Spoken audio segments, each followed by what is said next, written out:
Hi guys, today I have a very, very special guest. His name is Alexander Yarin, and he is the founder of one of the best LinkedIn automation tools out there called LinkedIn Helper 2. Today, I'm going to go over the questions that I have for Alexander, and he's going to uncover as much as he can during the interview and give you all the answers. Alexander, nice to have you. Hi, Tom. Thank you for inviting me to this conversation. It's a pleasure for me. Thank you so much for finding the moment. It took us quite some time to align this interview, so dots connected between different continents. So I'm really happy that you made it. Thank you very much.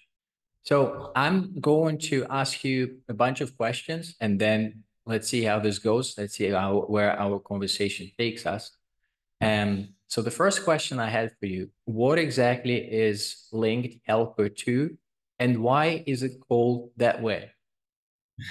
Okay, so Link Helper 2 is a LinkedIn automation tool, but there is a story behind why it's called 2 now. So the first version of Link Helper was invented in 2016. It was the most well-known LinkedIn automation tool in the world, with the biggest user base, the highest user ratings, featured in many, many growth hacking books. Even in Chrome Store, if you type LinkedIn keyword, Link Helper was on the first place, and two native LinkedIn extensions were on the second and third places. The fourth place was occupied by DuckSoup. Uh, I was not only the founder of Link Helper 1, but a single developer. And even though I implemented several layers of anti-detection, I knew it is possible to, it is impossible to fully protect Chrome extensions from being detected. We will talk Uh, about this further. Yeah. Especially extensions are published in Chrome Store. Because Chrome provides a limited extensions framework, it is impossible to implement undetectable human-like actions like clicks, mouse movements, and text typing. And if you publish your extension in Chrome Store, you must follow Chrome Store policies. Your source code must be open, and you cannot implement some practices that make your tool polymorphic. So I gathered a team with the talented developers, and we built a second version, which is not a Chrome extension anymore. And why it's called now Link Helper 2. It is a desktop application which you can install on your laptop or remote machine and control through the browser. So this tool is now implements real human action, and it is impossible to detect that it is automation tool. Thank you so much for this brief introduction.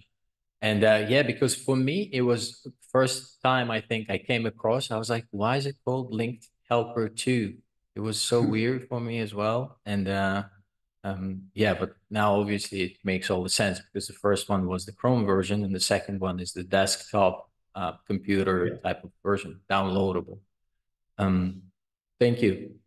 So why, and I'm sure it's the case, why Linked Helper 2 is the best LinkedIn automation tool on the market?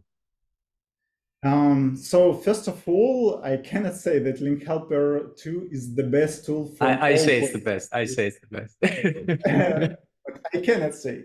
For example, many LinkedIn automation tools today offer email automation, which we don't have because we are more focused on LinkedIn. And for emails, we offer integrations with a tool designed for email marketing and CRMs. So we cannot offer you cloud solution. You can run, as I said before, on your laptop, or you can rent a remote machine and install it there and control it through your browser. Um, uh, but of course, we do have a lot of features that nobody implemented yet, or just a few tools implement. So for example, we have a very advanced template editor that offers you standard and custom variables that you can add by yourself, ability to attach static and personalized images. Several tools have this, of course, but I don't see tools that have, for example, conditional templates. So let's imagine with one contact you have one mutual connection, with another contact you have two mutual connections. In our tool, in our template editor, it is possible to create a conditional templates, whether you have different situations. For example, one sentence will be for the case with two mutual connections, another sentence if one mutual connection. Also, Link Helper 2 allows you to gather data from almost any LinkedIn Sales Navigator or Recruiter source, not only just from search pages. So you can gather data from LinkedIn posts who like it or commented the post, university alumnus list, event attendees list, group members, followers. Also, it can automate inviting people to event, LinkedIn group, to follow your company page. It even can mention leads under your posts in bulk. So this will boost your post, and also this adds some additional engagement, which increases your acceptance rate for connection requests. Also, Link Helper can scrape people and organization profiles data. It can scrape your conversations and, for example, send to your CRM directly. So you will have all the data there as well. So it's very, very focused on LinkedIn, really, and Yeah. all these features are really LinkedIn oriented. Makes sense. And I guess we'll speak about it going further a little bit, but maybe you can touch quickly because on the subject of safety, because I think the safety is a big component of why Link Helper can be seen as one of the best LinkedIn automation tools out there. Okay. So how most of the tools work currently?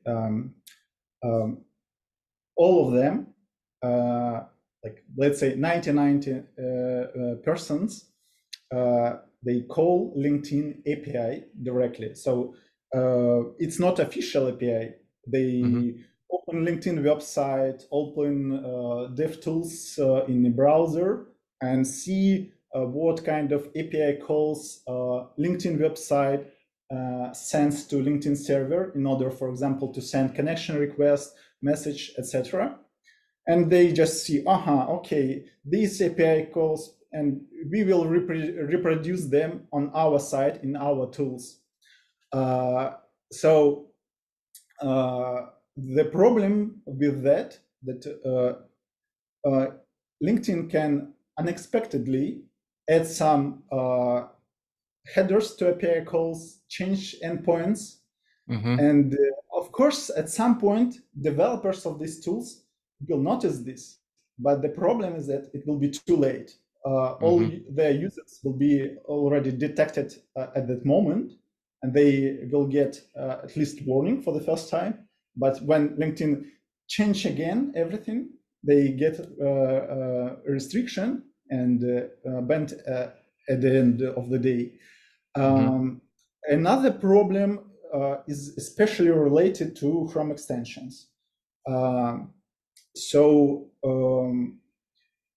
As I said previously, Chrome extensions are very limited with what they can do. And if you publish extension in a Chrome store, it has a unique identifier that you can see in Chrome store. And it has some resources that actually available for LinkedIn. So LinkedIn can check if there are any resources available for this extension right now for this user. So they call some HTTP GET request using extension ID and, for example, name of icon that extension uses. So you had recently an interview with a Canbox founder. Yeah. And Canbox is actually not a LinkedIn automation tool. And the problem with this that LinkedIn tries to detect any tools for LinkedIn, not just automation tools. Exactly. And because of that, sometimes our users they use not only Link Helper, but in their browsers they have a lot of tools, and some of them get warnings, and they comes to our support and ask what happened, why LinkedIn says that they detected automation tool. You said you are safe. But when we get deeper into the problem, we find out some of extensions, which is actually not an automation tools, but for example, some kind of CRM synchronization tool or email finding tool. So I can even show you that it is not just words, and how you easily can check if this extension are already under LinkedIn radar. Yeah, you mentioned you shared this this document with me privately, and I saw it afterwards on the website as well. Link Helper. I read the article about exactly what you're talking about. That there are some cases of Link Helper being used, while there's also some other tool that's triggering the warning messages from LinkedIn. Yeah. Yeah, and if we have some time, like 5 minutes. Oh yeah, let me try to give you this. You should be able to share the screen right now if you want to. Okay, 1 second. Let's check it out. Can you see my screen? 1 second, it's loading. Yeah, it works now. Perfect. Yeah, so we are on LinkedIn page. I just open developers tools. You can do this by pressing Control, Shift, and I buttons simultaneously. Right. If you on Mac, then Command and Shift and I buttons. Then just reload the page, and you can go to sources. So here you can see what files LinkedIn uploads from their server to build the page. Right. And for example, I already installed Canbox extension in one of my profiles. I can go to details and copy the ID of this extension. We remember that founders said that nothing worry about. Now we go to LinkedIn and click search in all files and just paste this identifier. And we see this extension in one of JavaScript source codes of LinkedIn. Actually, they even say that they're trying to find icon named 16 PNG, right? Yeah, it is another thing. So it just we are saying about extensions. So this one of algorithms. This algorithm was implemented many years ago. Yeah. But extensions, they say nothing worry about because they actually use ability that extensions can do. They can block some special requests, and they know that if LinkedIn detected something, they call LinkedIn website calls a certain endpoint on LinkedIn server side to report, I found these extensions. And they think, okay, we just block this endpoint and that's all. but the problem is at any day LinkedIn can change the name of this endpoint, but extensions hard coded this. Another problem. Let's see how all these extensions works. As I said, their source code open because of Chrome policies, Chrome store policies. So we can check this. Like again, to repeat this, you should turn on developer mode in your Chrome browser, and there is such thing, inspect views, and it shows you actually the source code of this extension, so you can easily copy to yourself and make your business. Of course, it's not the whole code actually, but it's a huge part.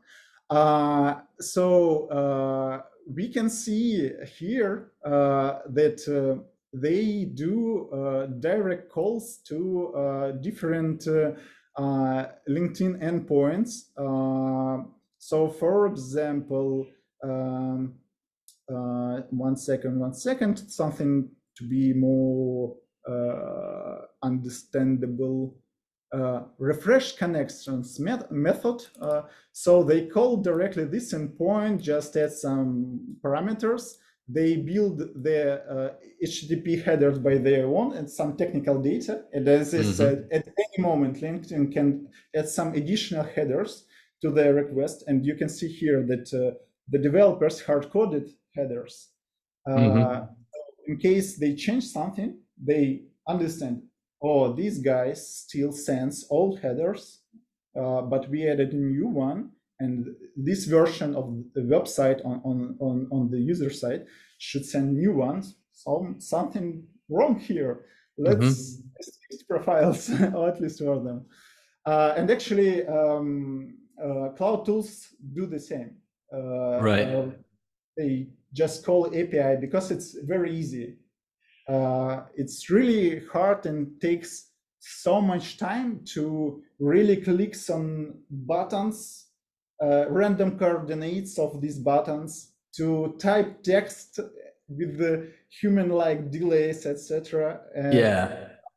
To make, actually we use in our tool, we use not a Chrome, but Chrome Engine Core.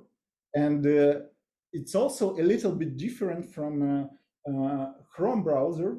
And we have to always check that all signatures of our core and Chrome are all the same. And there are no any ways to find a difference. Okay, crazy. You put a lot of technical detail in all of this, which I admire, because ultimately, if I use an automation tool, I really want to make sure that it's it's as safe as possible. It stays like that. Yeah. 1 second, one moment. Yeah, sure. I want to say that even though that, for example, CANbox already under LinkedIn radar, it is not necessary that you will be banned or restricted, or even it is not necessary that LinkedIn already knew that you use this extension. As I said, they algorithms are really weak, detection algorithms. They usually use the endpoints to report detected extensions that haven't been changed for many years. So I think currently you will not be banned for this. But I'm good to know. There is a risk, and at some point they can decide, wow, it's so simple, let's implement this. Yeah.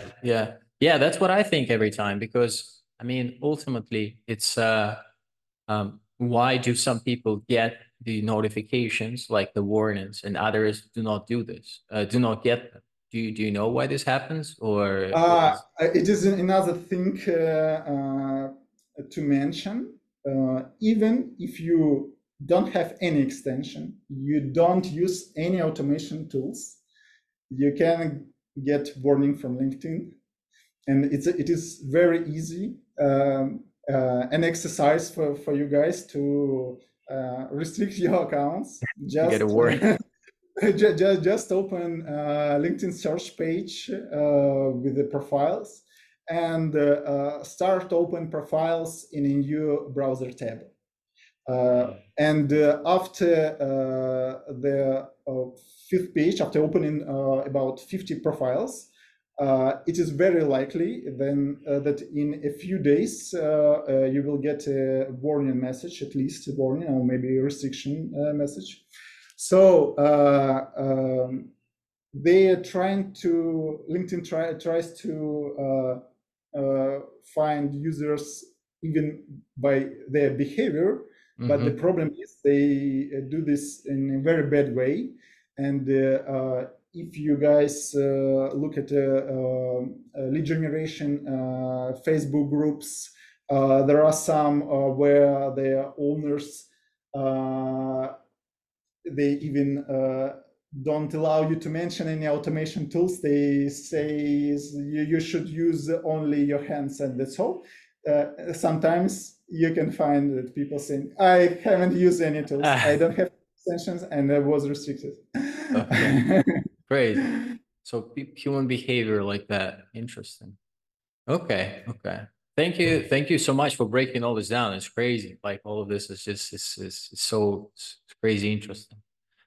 Maybe another thing Go. that even not only lead generation agencies should consider, but for example, some CEOs they share access to their profile to their assistants, and there are two problems here. So for first problem, the location can be different, and LinkedIn can detect this.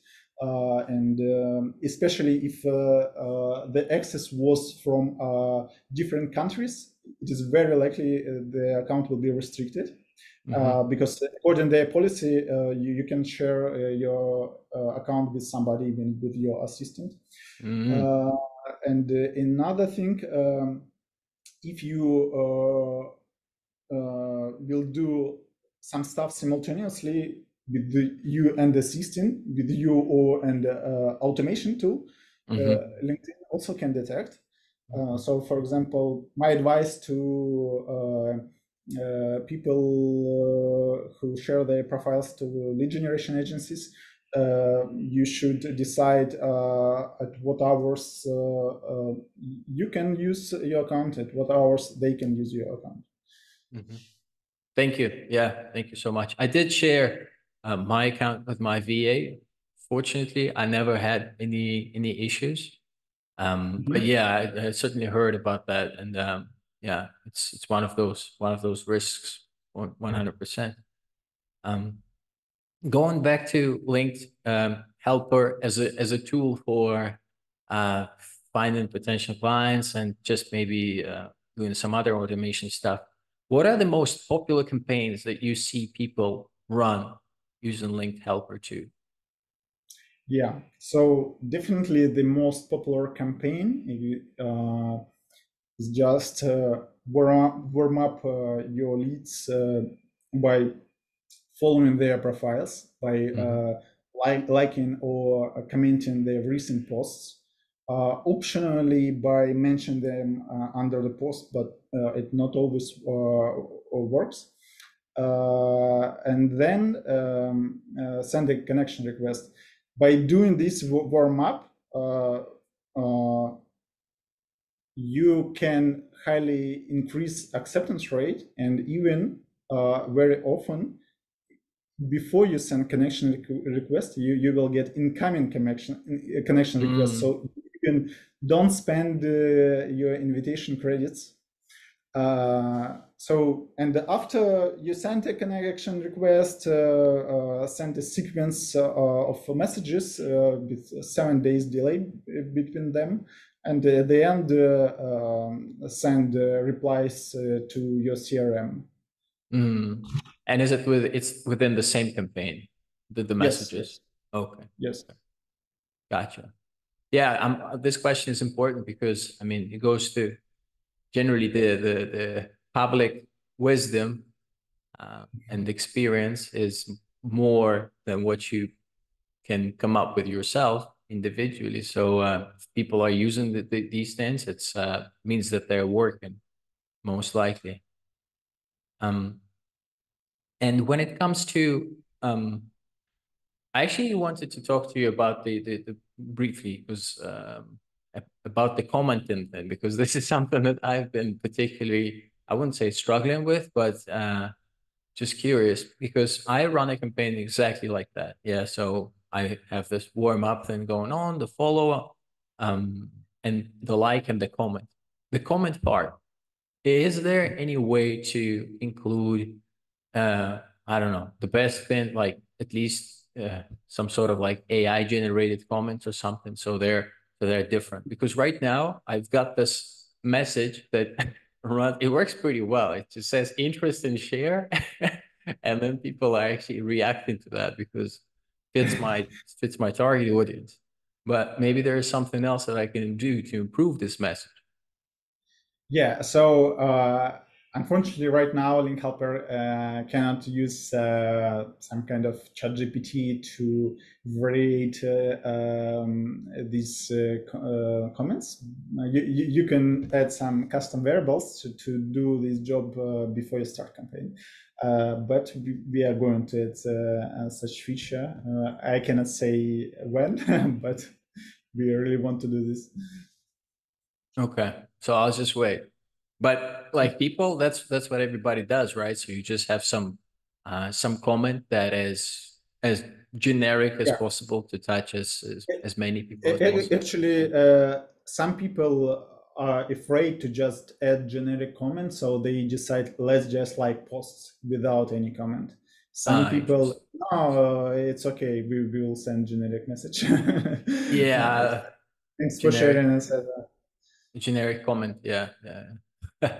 Yeah. Actually, it works pretty well because a lot of people they post the stuff and they don't get any comments there. So every time there is a comment, they're like happy. I get a lot of replies, people saying, "Oh, thank you," even though I'm like, it is what it is. didn't didn't really didn't really make it work that well, but anyway. Uh, and the next question is about what's the best type of campaign to run for getting high paying clients? Would it be the Okay. same as the most popular one, or is there something else that can be adjusted?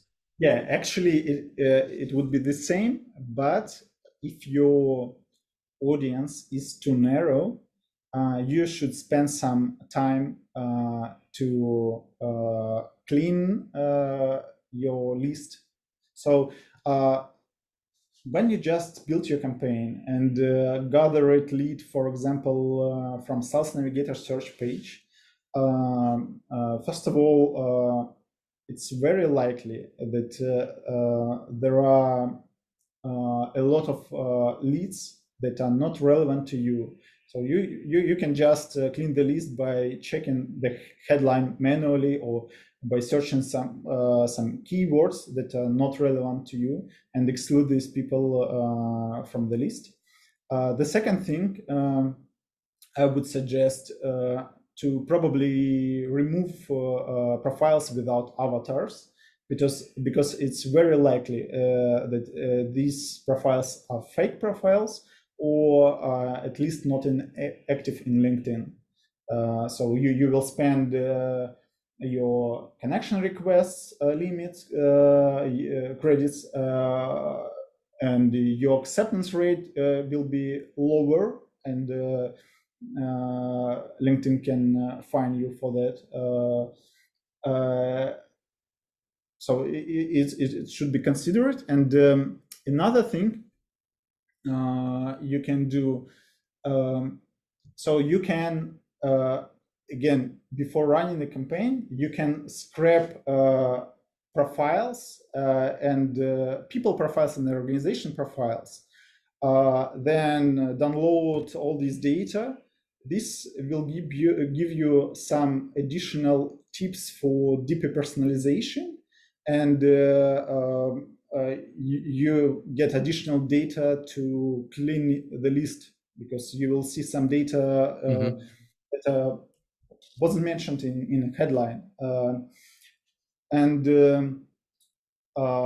then you can give this list to your assistant or do it by yourself, and find some recent post, maybe news about this lead or his organization, or just his recent post, and build a custom variable in which you can add one or two sentences with the link to this post, and add some personal to this. Like, for example, I read this and I like this, blah, blah, blah. You know better. I'm a Interesting share.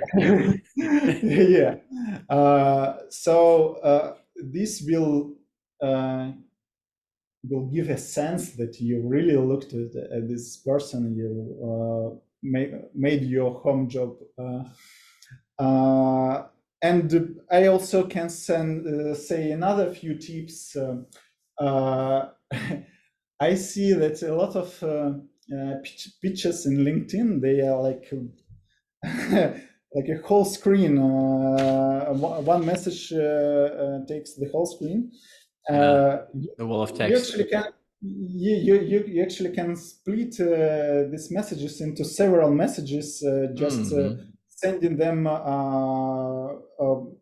almost together without any delays. And this will look like a real person writing them like online. Yeah, that's pretty cool. That's a really good idea.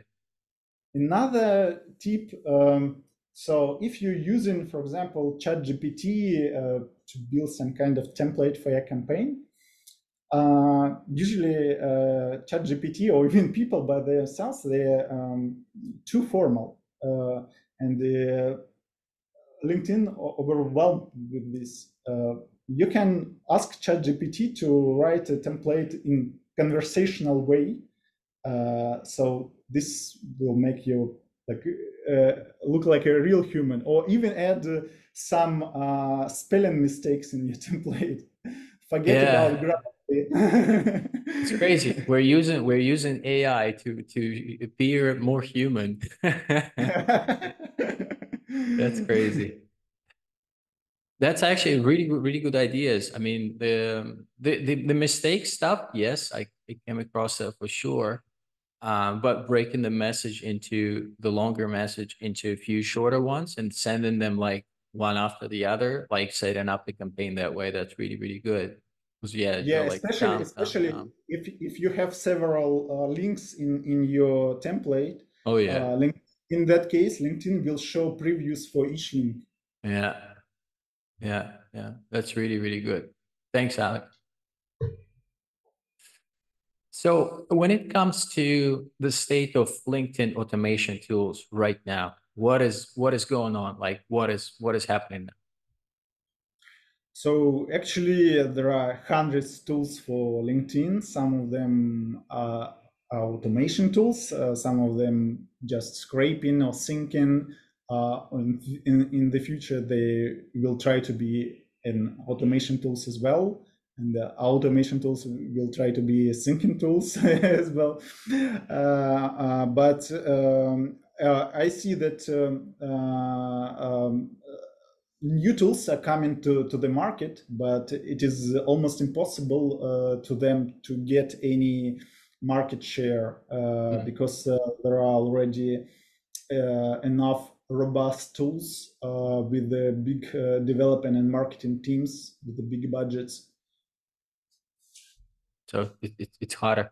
But in terms of the future of LinkedIn automation tools, like where do you see this going? Because do you see LinkedIn really coming out and like just kind of breaking all these tools, or banning the people that use them, or what do you see what do you see happening? Okay, so there are several options that I consider. Option number one, which is I think happening right now. So LinkedIn introduces each 6 or maybe even 3 months more strict limits So at one point you was limited for connection requests that you can send only from 400 to 1000 per month, but before you could send like 400 every day without any problems. Just recently they introduced several limits for users without paid subscription. First limit is that you cannot send more than 10 or to 60 connection requests with a text note without paid subscription, but you can send from 400 to 1000. It depends in which A/B testing group you are. But with paid subscription, you can still send with a note. Also, they very limited users without paid subscription for ability to search leads through the LinkedIn search page. Previously, you can run like 2 searches a month from page number 1 to page 100. And currently some users says that after the 4th page, they already get a message by premium subscription. Wow. So I think they will continue to decrease limits, and this, of course, this will impact everybody, even who don't use any tools. But I think this will impact significantly expensive tools with a high price per month, because people would need to get the same performance, they would need to use like 5 or maybe 10 LinkedIn accounts. And if you pay, like, let's say 100 or 300 per account, it would be impossible. A little bit too much. And this is the option number 1. And it is likely that this will continue to happen. Option number 2, that at some point LinkedIn will detect 99% of the tools, and most of them will be dead forever. But I think tools that already took enough market share, so they earned enough money, they may be shut down for some time to repeat technology that we made. They understood the way we automated all this stuff, and it is possible to repeat, but this will take a lot of time and a lot of money because not every developer can do such stuff. It's very technical, serious stuff. I even spoke recently with the founder of another automation tool, but for Upwork. I said to him just a few things that we implemented on our side to make Link Helper undetectable. He said that he would need 1.5 years to try to repeat the same. Whoa, crazy. Yeah, and this really hard thing. Crazy. But I think maybe this will never happen. Because actually, as I said previously, LinkedIn has weak detection algorithms for many years. But why do they have it weak? Like, why not just make it strong? Because I mean, they can see everything already. So what is, or is it like there's this agreement between them? It's like, we know what you're doing, but we're not really going to penalize you for that. It's okay. Maybe this option, maybe because they always thought that we are target number one. I've heard some rumors saying that even in Microsoft knew about us, that Microsoft currently owns LinkedIn. Yeah. And maybe they see at us, they checked and said, "Oh, it is really hard to technically detect. Let's just detect by behavior, by counting how many actions per day people do, how they open pages, etc." Mm-hmm. I don't know, actually. I don't have any insights, unfortunately. So the next question is then, if automation will ever substitute human, or with all these bans that LinkedIn is, trying to impose, maybe it's the other way around, that humans will again overpower the automation. So there is a huge artificial hypes currently in all media,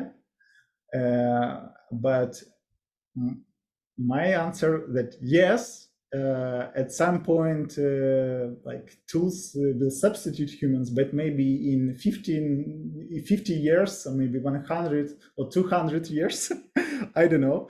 But current state of machine learning and the artificial intelligence, in my opinion, it cannot substitute human. It just can offer you some helper tools, Yeah. and that's all. So I see it. There are some startups, even for LinkedIn, saying that we can replace your sales team. But my question is why they still keep the sales team inside the companies. That's good. Yeah.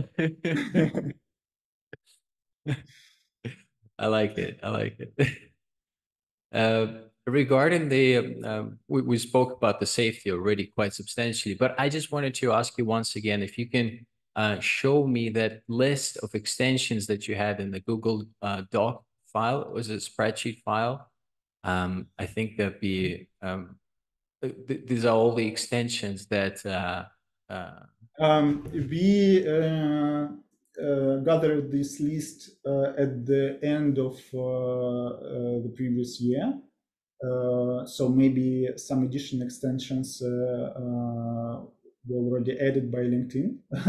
Yeah. Unfortunately, they don't notify us about this, but I think in But about it's okay 1 month. if I because I can share the screen right now and I can show people really quickly. Yeah, Exactly what it's I'm talking about. okay, and it's Oh, publicly okay, available. good. So I'm going to share the screen right now and basically show.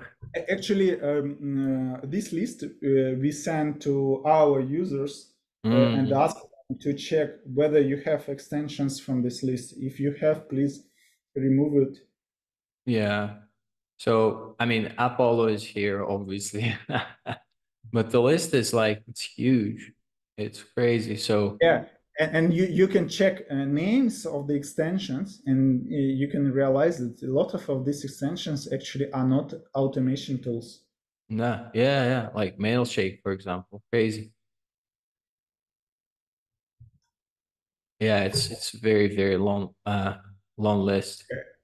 And as I said, 285. everybody can check that this list is not just our attempt to make it painful to our competitors. You can open DevTools on LinkedIn website and try to find in all files IDs of these extensions. Yeah. So from what I understand, this list is like LinkedIn knows that people use them, obviously, but they're like, No. I repeat again. yeah, LinkedIn tries to detect them. I see. They have algorithm that tries to detect all these extensions, and if it detects, it tries to send from the website to LinkedIn server side a report with the found extensions. If extension currently knows the certain endpoint that LinkedIn uses to send a report, extension can block this API request. Yeah. But as I said, at any moment, LinkedIn can change the API endpoint, and this will be a nightmare for all these extensions. Crazy. So it's just like, and they don't do this because they have better things to do in life, or it's just because they're lazy? It is a funny thing because actually, at some point, I thought that they decided not to fight with tools this way. But as I checked this list a few years ago, it had, I think, less than 100 extensions. So currently, it's almost 300 extensions. So definitely, they try to use this stuff. Also, there are some extensions that injects their interface into LinkedIn page. So like add buttons, sync with CRM or something like that.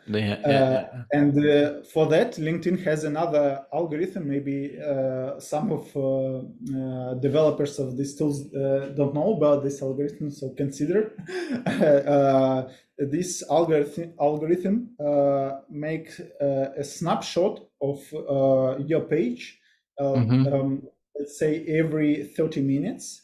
It compresses the page and send a snapshot to LinkedIn server side, and then on the server side they tries to find any snippets like HTML text that were added by these extensions. Okay, crazy. LinkedIn.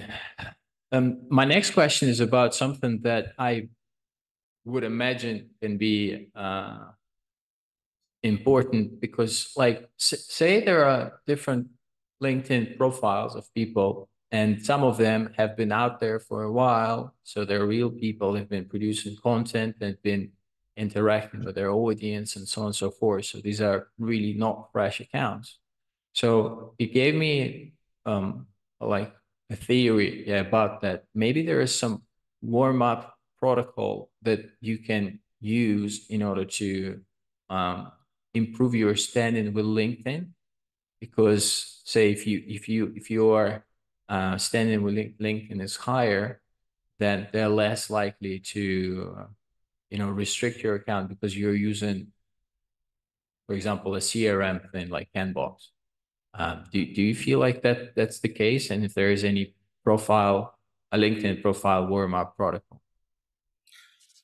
So there are protocols, but there are no guarantee that following these protocols you won't be restricted, especially if it's a new account or account that actually wasn't used for a long time or wasn't used at all. It doesn't have some conversation at other engagement points. So, but if you don't want to get into jail too early, I would say just fill the profile. You should use the name the same as on your ID or driver license, because currently we know examples when people just change it a few letters and LinkedIn denied to unrestrict an account. For that, it's crazy. So, like you said, Alex instead of Alexander, and it's already dangerous. You're going to jail. That's it. Yeah. So at the beginning, I would say you should use like 10 connection requests a day and increase by 10 every 2 weeks. until you reach like 40 connection requests a day. But I would suggest to add some additional stuff like posts, write comments, try to get into some LinkedIn groups. It would be nice if you will get some incoming connection requests. For example, if you have like a lot of different LinkedIn accounts that already went through verification point, you can send from them connection requests to this account. But I know that a lot of people tries to scale by using fake accounts. And from our experience that shared our users with us, it is actually a bad idea. Okay, if you want to just test something, maybe it's okay. But it's very likely that at some point, maybe you almost at the end of your lead generation funnel, you always sign up a contract for $100 million. LinkedIn will restrict the account. And it is almost impossible to unrestrict such accounts. So it's crazy that even in huge companies, only few LinkedIn accounts are used for lead generation. So first advice, let's extend this. Let's explain to our colleagues what we will be what we will do, what we will not do. We won't change any data without an agreement with the account owner, etc. Another thing to consider, actually, on our planet, there are a lot of people that don't need LinkedIn at all. For example, the taxi drivers. So Yeah. And actually, you can agree with them. So they will share with you. You will create for them a LinkedIn account. The identity. And ask their identity, and maybe you will give them some gift for that, some small gift. And this way you can scale and of course in some cases actually recently LinkedIn introduced a new verification stuff which will require to use your phone and scan your face. So not just ideal, it's better to agree that at a certain point they will verify yourself with your help for another gift. Yeah, of course. Some taxi drivers, they need some gifts all the time. I like the way we have a conversation. We start coming up with like shady ideas of how to make build a brand, build up your just connections. And no, this is not interesting. Yeah, how do we? Yeah, actually, some lead generation agencies, they even use this methodology. So, for example, they have 7 people in their team, and they signed a new good contract for lead generation, and they come not only with their methodology, but also they all their colleagues write that they currently work at, for example, IBM now, because they do lead generation for IBM. So this way they scale up, and it is a good thing for lead generations agencies to have some kind of number of accounts that they can temporarily outstuff for their clients. And of course, for gifts. Oh, of course, for gifts. Oh my God, this is so much fun. Thank you so much, Alex. I only have a few more questions. You've given away a ton of secrets, but maybe there is like any secret tips for using Link Helper itself? Something that people, maybe it's so obvious and so nobody's using this. So maybe you can suggest something. Already shared for you a few obvious Yeah, secrets. yes. But maybe you can talk me, because maybe you can talk about groups and events, because I don't think that people use this that much, and I think it's very, very important because you can get a lot of from groups and events. Maybe something there.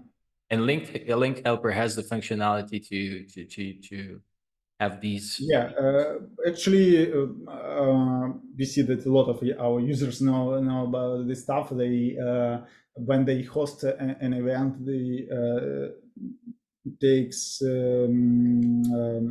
take a template for this, and this simple campaign that can first invite in LinkedIn to event hosted on LinkedIn instead of doing all this stuff manually. But you can do this only for first level connections.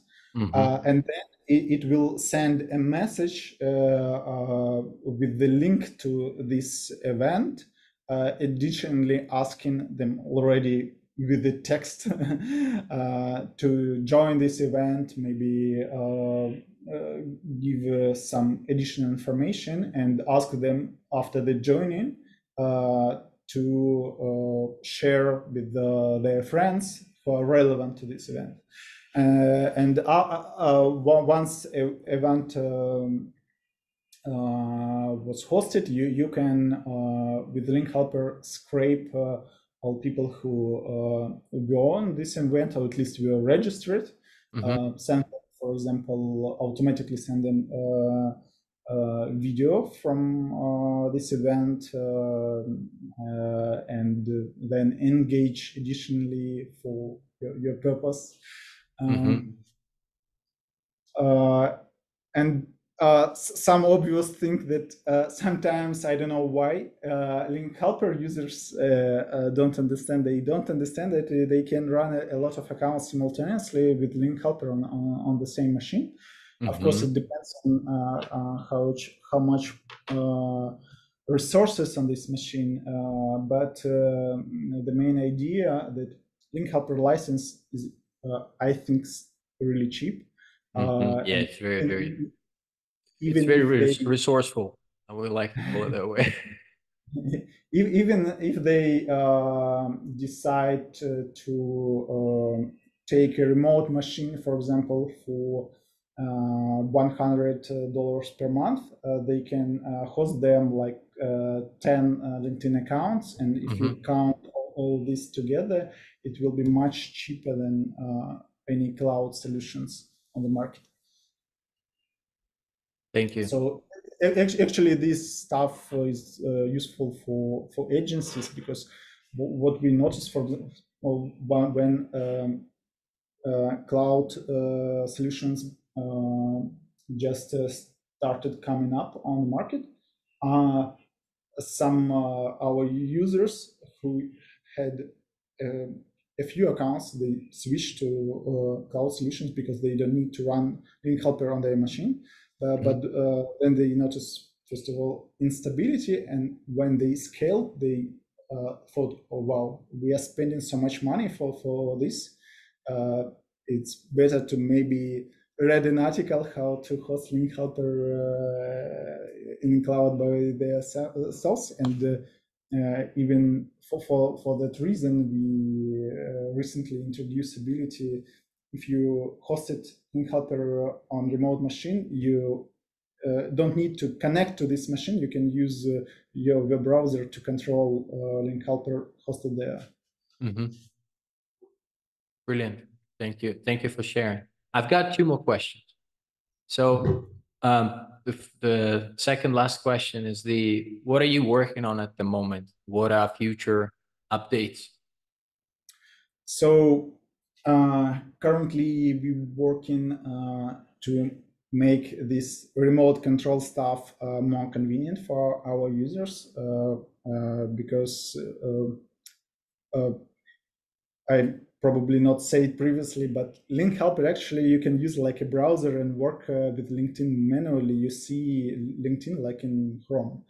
But if Link Helper hosted on remote machine, you can see only screenshots of LinkedIn, and we need to add some stuff to, for example, when you already communicating with your leads manually, to be you should be able to do this through the browser. So we add in this stuff. Also, we already have 3 direct integrations with CRM like HubSpot's Pipedrive and Close CRM, and currently we are going to add another 7 CRMs, direct integrations. So you don't need to use Zapier or Make or other integration tools. But actually, there are a lot of other features that are currently under development. Some of them are coming in years, months. Some will be ready, I think, more than in a year. Actually, we have a lot of developers currently in our team. Good. Yeah, we need some features. Need some new features. It doesn't matter what's coming up, whatever you have, like who cares? Need some new features. That's it. Yeah. Every time I launched Link Helper, and then there was this check for updates, and it's like, oh, updates found or something, and then download, reinstall. I'm Yeah, like, but yeah. unfortunately, most of the updates are coming because LinkedIn changes something. And for example, we are not sending API requests like other tools do, but we are listening them. So if they change something, we need to make changes as well. Or we are clicking on the buttons and they change some stuff, and now Link Helper cannot find some buttons, so we need to make an update. Some updates actually we can do without reloading the application. Some needs to be reloaded, but actually you can turn on automatic updates. Yeah. It just makes me happy that there's some new features, whatever. Like that's the idea. So the final questions I have for you is more like of a founder question. So as a founder of Link Helper 2, any or most valuable lesson in terms of something to gather yourself professionally and personally?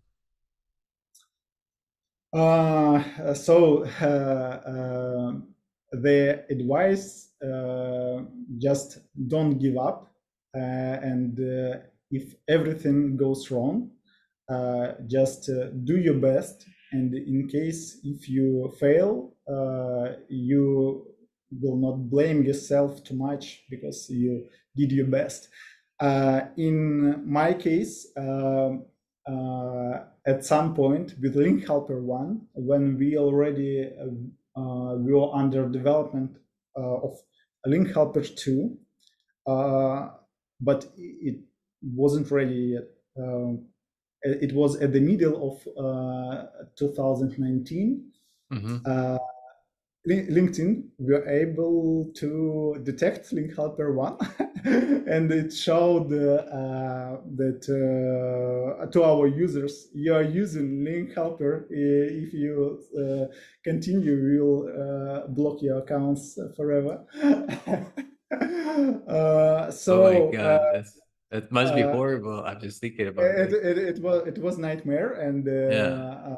some of our competitors still writing articles that Link Helper unsafe, and post screenshots From the for Link time. Helper 1 with Right.